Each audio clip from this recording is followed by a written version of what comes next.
का गाना रहे, बहुत बढ़िया, मजा आ गया हमके था। हाँ स्वाति जी, गाना तो मुझे भी बड़ा अच्छा लगा। हम सोचत रहनी झगड़ा कईल अच्छा बात नहीं खे। बिल्कुल ठीक कहा तुमने श्वेता।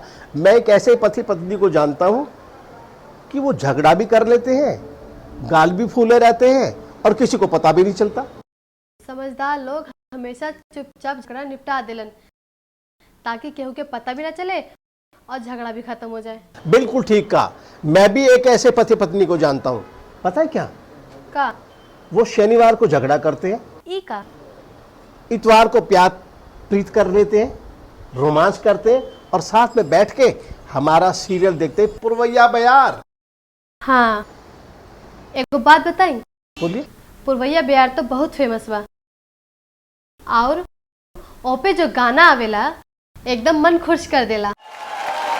अरे का हो रसीली, नाचो गाना होई कि खाली लिपस्टिक के लगाई बोलो? होई होई, पगलाइल काहे बड़ा लो, तनी दम धरा लो। छाओ तो ऐसे दिखाओ तो वो तक स्टेज तुरबु का हो आज। टूटी टूटी जरूर टूटी, आज तू देखा ना आज का ना टूटी।